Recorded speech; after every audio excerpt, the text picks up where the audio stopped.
see these dumb leftists in Europe and the United States who have this need to make excuses or to defend and to back the worst possible people in the Middle East because they perceive them as underdogs. They did it with Hamas all the time, and now some are doing it with Iran, who are massacring their own civilians for protesting. Because, the poor Iranians, they're surrounded by Israel and by the United States and, the Sunni countries, and they're really the underdog, and we got to feel for their situation. But are they the underdog? Because when it comes to what they're doing internally, they're not the underdog. They are the big bully dog against their own people and who live a cosmopolitan lifestyle. How do I know? Well, I am going to show you something. Take a look at what the lives of some of these Iranians looks like.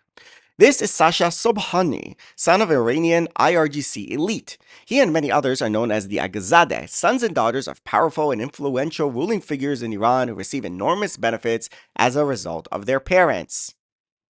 Look at that, living it up like a pimp. Very nice. Let's take a look at some other children. Children of IRGC and other government officials, leaders of the Iranians, living like billionaires in Monaco.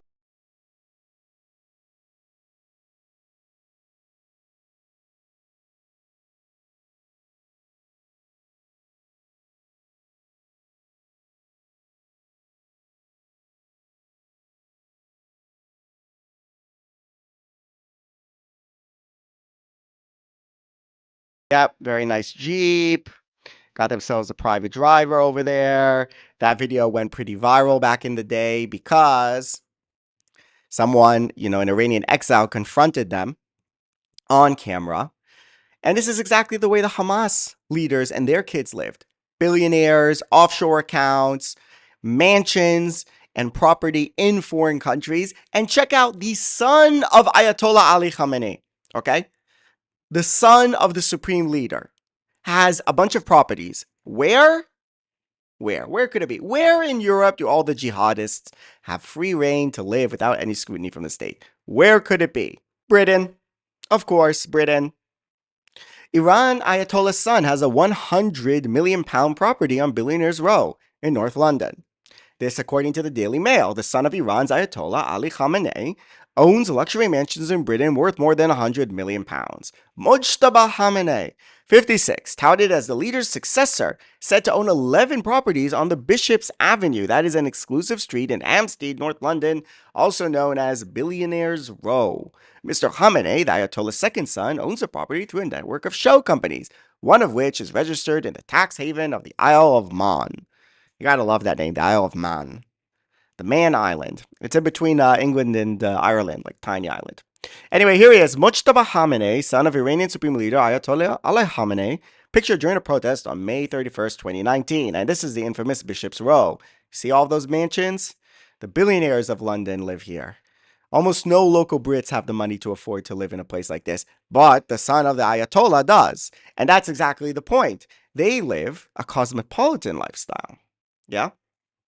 You think of these Iranians, Persians, in the bazaars of Tehran, kind of like, modest local people trying to get by or something like that, with their religious faith or something.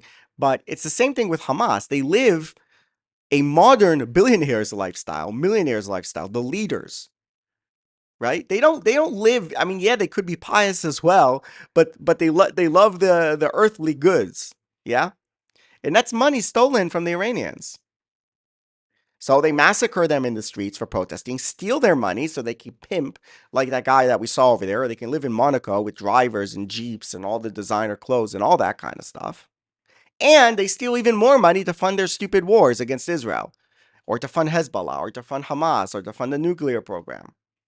And they get sanctioned, which also screws over even more the people of Iran. All to fund this, among other things. To fund Islamic fundamentalism in the doctrine for everyone, and then that billionaire lifestyle for those who are close to the plate, as we say, where all the goodies are. It was like that with Hamas as well. So many pictures of them living it up. I did a short video where I showed what the hotel bill looks like for for Hamas people that were living in Doha, right, in Qatar.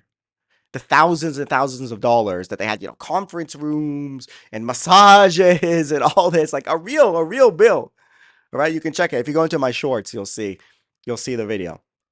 So that's how they live, these people. It's all a scam. They steal the money from the population for revolution. And that's for them, the jihad, but for the families of the people who are close to the regime, it's to go around in Monaco and, drive around in your Jeeps, your fancy cars, and your fancy designer clothes, isn't it? And they hide out in Britain. England, you got to get rid. Britain, get rid of your Hamas and, Iranian regime officials that are just living in your country. Get them the F out of there. Why do they find refuge? Always in England, they find their refuge. It's insane.